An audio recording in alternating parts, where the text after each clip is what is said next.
So, ready to eat. Hey guys! So, for today's video, i-share ko naman sa inyo ang aking chicken pesto using ang Clara Olive sauce. So, ayan ang aking mga ingredients. So, naka-ready na siya at nagpapakulo na ako ng tubig para sa ating spaghetti. So, nilagyan ko siya ng oil and then yung salt, asin. And then, nung kumulo na, ayan, ilalagay ko na yung mga spaghetti. At pagkatapos niyan, ay tatakpan muna natin. So, ayan. So, now, i-ready natin yung ating chicken. So, ayan guys, ay na-chop ko na. So, nilagyan ko lang siya ng garlic powder and then white pepper and then konting salt para hindi siya maalat. Ayan, so nilagyan ko pala guys ng calamansi juice para sa ating hindi siya malansa. So, pwede rin magamit ng pampalasa. So, after nyan, nag-ano na ako ng bawang. So, nagbalat ako ng bawang. Maraming bawang nilagay ko. Kasi mas malasa, mas masarap pag maraming bawang. So, pinong-pino yung bawang. And then, after nyan, mag-slice din ako ng sibuyas. Ayan, so pinipit ko yung bawang dyan. So, ayan na, next yung ating sibuyas. So, shout out muna guys sa ating mga nanonood dyan. Kasi 13 minutes yung ating premiere. So, kailangan umabot yung video natin ng 13 minutes. So, ayan muna yung ating sibuyas. Babalatan ko yan. At i-chop natin ng maliliit din. So, shout out to my Team Rich, Team Wildflower, Crystal Gem, and to all my supporters, my YT members. Mega love shout out po. May Maalea, kay Rias Hub, and then kay Queen Joyce. And then guys, please support my Junet Baloncio, my FB account. So ayun na guys, natapos ng kumulo at ito-transfer natin at ano natin guys yung mga excess water. Ayan. So, kapag naano na yung excess water, isi-set aside muna natin dyan. At pagkatapos nyan, so yun pala guys, na spaghetti is ginawa akong al dente o kaya half cook lang. Para pag kinain natin, hindi siya yung durog or napuputol. Ayan lamang guys. And then, i-set aside natin yan. At naka-ready na guys yung ating minarinate na chicken breast. Ayun.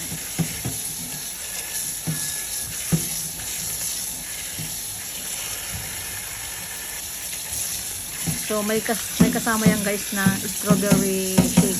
Mamaya makita nyo. Pero sa another video ko yun i-upload.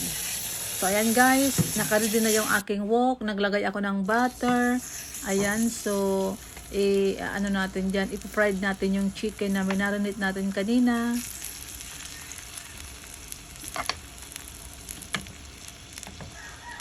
Ayan, so slice lang ng ganyan guys. So, biniligtad ko na siya. Shout out pala guys sa suki, mga suki ko guys sa sa ice candy. Ayan, so 80 plus na ice candy ubos in one day sa bahay namin sa store. So, ayan guys, another bowl. Naglagay ako ng butter. Pwede rin guys mantika pag wala kayong butter. Optional lang naman yan. So, butter, nilagyan ko na yung sibuyas. Ano ko na dyan, igisa ko na yung sibuyas. Next, igisa ko na yung bawang.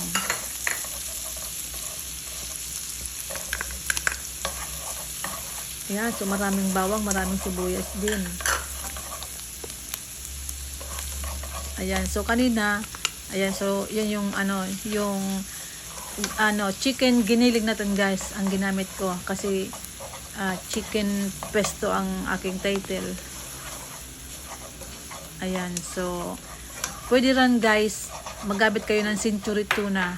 Parang ang tawag doon is tuna pasta. Ayan, so okay na siya. So, i-stir fry natin ng ganyan muna. And then, after nyan, ilalagay ko na yung mga strip na nikinat ko guys ng ham. So, pwede kayong gumamit ng bacon, pwedeng ham, pwedeng kung ano. Kung wala naman na ham, okay lang. Iyan po ay optional lamang.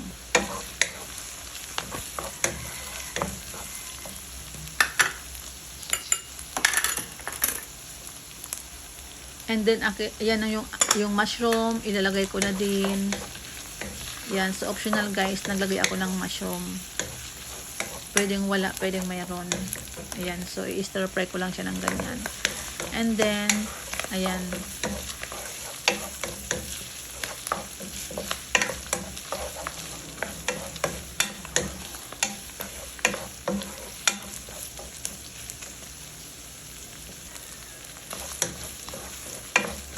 So ilalagay na natin guys yung sauce ng pesto. Cheesy pala yan guys, cheesy pesto pasta. Ayan, so ibang way or ibang style ang nilagay ko dyan na cheese. Yung ginamit ko is yung Velveeta na cheese. So yung po ay optional lamang. So pwedeng wala naman yon. Ayan, so hahaloin lang natin ng ganyan. So nakukulangan ako guys sa sauce. Since Filipino style ang ating gagawin, hindi naman yung pang international, ay maglalagay po ako ng all-purpose cream. So may natira akong mga 3 tablespoon ata yan na all-purpose cream. So ilalagay ko lang dyan, ihalo ko lang. So yan po ay optional lang, pwedeng wala, pwedeng mayroon. So, pero mas malasa talaga siya pag mayroong all-purpose cream. Ayan, so pwede rin kayo mag-add ng konting condensed dahil Filipino style ang ating gagawin. Ay, pwede yun. Or, konting sugar.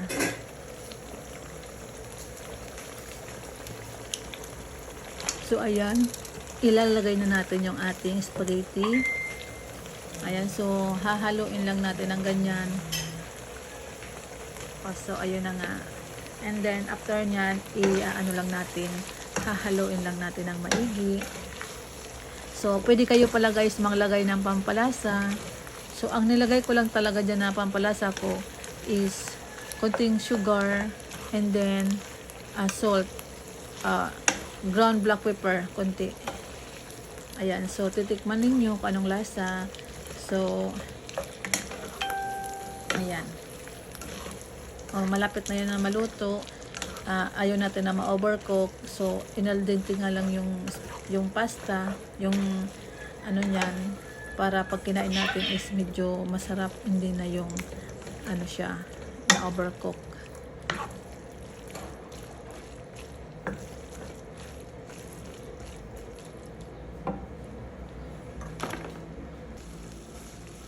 Ayan guys, naglalagay ako guys ng cheese. Ayan, so wala ako guys ng Eden cheese na puti. Nilalagay ko guys is yung Velveeta na cheese kasi yun ang available ko dito. Thank you kay Ate Reminiscent sa padala niya or pasalubong niya na Velveeta na cheese. Ayan, so nagagamit ko siya sa pagluluto ko. So mas maganda rin guys yung gamitin sa macaroni, So mac cheese, masarap yung gamitin. So yan ang akin nilagay. So, salty siya, kaya kunting-kunting asukal lang or asin ang nilagay ko dyan. Kasi mayroon ako nilagay na cheese. So, gusto ko creamy, kaya naglagay ako ng all-purpose cream. So, ayan, naglagay ako ng brown black pepper. Ayan, so, kunting asin para medyo lumabas yung aroma or yung lasa ng ating gagawing pesto. Pesto na cream.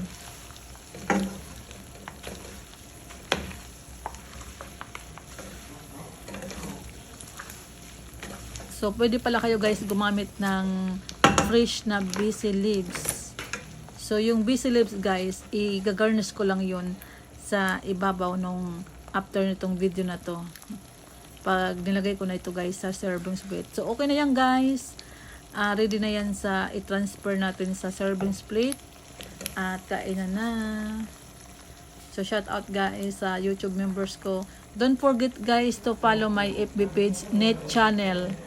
And then ang FB account ko is Junet Baloncio. So nag-upload din ako doon ng mga content na kung makakuha din kayo ng mga pero ito guys, disclaimer po, ang video ko po na ito is for content purposes only. So ayan na guys, tinransfer ko na dyan. Ilalagay natin yung siding ng chicken. Ayan yung kanina. So ayan na guys. So that's it guys for today's video. Thank you for watching. See you on my next vlog. Shout out to all. God bless.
So, ito na guys, tikiman portion. Ayan na ang aking strawberry shake.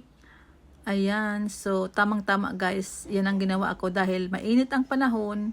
Eksakto dyan sa aking merienda na pesto cream. Ayan, may siding na chicken. Ayan, so kain po tayo. Sana ay nakapulutan nyo naman na itong video ko ng maiksing ingredients na makuha nyo. Ayan, so thank you.